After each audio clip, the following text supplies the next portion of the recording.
कितने लोगों ने इनको आज से पहले देखा है? एक ने।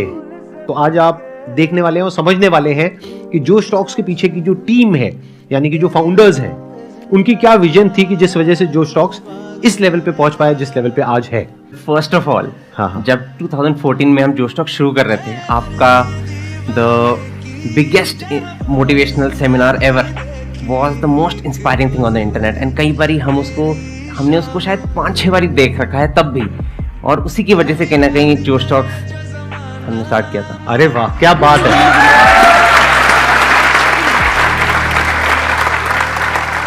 और आप दोनों कैसे मिले?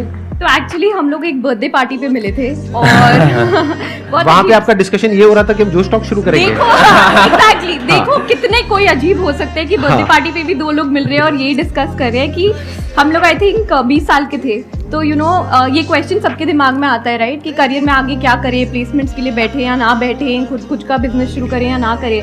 तो हम लोग भी यही डिस्कस कर रहे थे कि सब लोग इतना कंफ्यूज्ड हैं और कोई एक प्लेटफॉर्म नहीं है जो लोगों को डायरेक्शन दे सके। एंड आई थिंक वो 1.5-2 घंटे बस हम एक दूसरे से ही बात करते रहे। उसके बाद काफ़ी सारी कॉन्वर्सेशंस व्हाइट बोर्ड सेशंस में बदल गई और फिर हमने एक अजीब सा लोगो बनाया पहला हमारा, जो एक्चुअली फ्लेम्स होती थी। तो हमने जोश को लिखा और उसके साथ आग लगा दी। एंड रीसेट की बस यही करना है। आपको था शुरू से कि आग लगानी है। हाँ, ठीक है। Absolutely. आपने जो अपना ये चैनल शुरू किया था वो इंग्लिश में किया था, लेकिन आज की डेट में हिंदी वाला जो आपका चैनल है वो सबसे बड़ा है। उस पे ज्यादा सब्सक्राइबर्स हैं और इंग्लिश वाले पे कम है कंपैरेटिवली। हमने जब इंग्लिश में शुरू किया वो हमारा स्टार्टिंग पॉइंट था, लेकिन जो हमारी ग्रोथ हुई वो एक्चुअली हिंदी की वजह से हुई।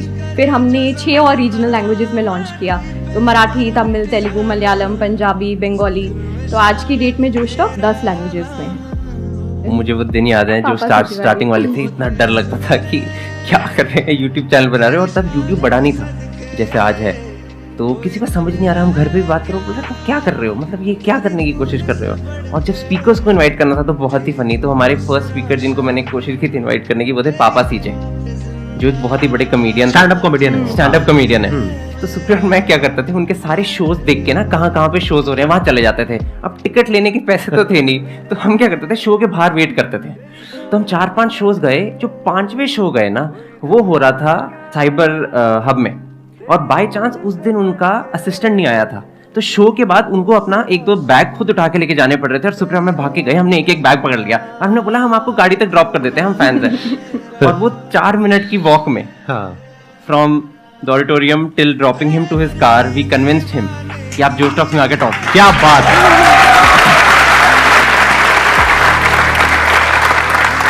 लेकिन ये प्रॉब्लम यहाँ पे सॉल्व नहीं होती है, क्योंकि उस टाइम पे आपके पास में जगह भी नहीं होगी, ऑफिस भी नहीं होगा, तब तक आपको फंडिंग भी नहीं मिली थी आई थिंक, राइट? तो फिर आपने कैसे किया, मैनेज कैसे किया? स्टूडियो, कैमरा सेटअप, ये सब रेंट पे लिया, कैसे किया? एक्चुअली मैं पहले इंडियन टीम के लिए साइकिलिंग करता था, तो मेरे पास एक साइकिल था जो प्रोफेशनल बाइक था, वो मैंने बेचा था। और सुप्रिया कुछ ट्यूशन लेती थी और क्लासेस लेती थी, तो उसने थोड़े बहुत पैसे बचाए हुए थे, तो हमने उसको जोड़ के पहला जोश टॉक्स ऑर्गेनाइज किया। कितने टाइम तक फंडिंग आपने अपनी जेब से लगाई थी? 1-2 इवेंट्स करने के बाद हम लोगों ने ना बार्टर स्पॉन्सर्स लेने शुरू कर दिए थे कि खाना कोई दे देगा, ऑडिटोरियम कोई दे देगा।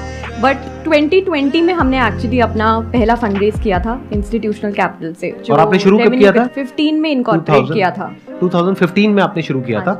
आपकी टीम कितनी बड़ी है? आई थिंक अब 200 लोगों के आसपास जोश टॉक्स में फुल टाइम बेसिस पे लोग फुल टाइम बेसिस पे जोश टॉक्स पे। बट मैं कहना चाहता हूँ कि जितनी जोश टॉक्स एक कंपनी है, उससे ज्यादा जोश टॉक्स एक मिशन है। And the reason that we started was because वो एक मिशन बहुत ही स्ट्रांग था। इनफैक्ट जब उस पार्टी पे सुप्रिया और मैं, बर्थडे पार्टी पे सुप्रिया में मिले थे, जो हम 2 ऑब्सेस्ड पागल जैसे लोग थे जो साइड पे बस बातें कर रहे थे कि हम देश कैसे बदले। मुझे एक यूजर ने फोन करके मुझे बोला कि जोश टॉक्स ने मेरी लाइफ में क्रांति की है, revolution, and that was the mission of जोश। सो जितना एक वैल्यूएशन या एक फंडरेज मायने रखता है कुछ बड़ा करने का, उतना ही आई थिंक मायने ये भी रखता है कि वो संस्था हमने बनाई ही क्यों, उसका पर्पस क्या है इस दुनिया में। जो पहला प्रोडक्ट था वो शायद जोश टॉक्स था, जहां पर लोग आके अपनी कहानियां सुनाते हैं। ऑलरेडी जोश टॉक्स का एक सेकंड प्रोडक्ट है जहां पर इंग्लिश एक बहुत इंपॉर्टेंट पार्ट बन गया हमारी लाइफ का, वो इंग्लिश है। और फ्यूचर में जाके और भी चीज़ें होंगी वो सारी, और यहाँ पे सपना ये है कि वो सारी चीज़ें बनाएं जो इवेंचुअली एक यूथ को जाके अपनी लाइफ में सपोर्ट कर पाए अपना पोटेंशियल अनलॉक करने के लिए।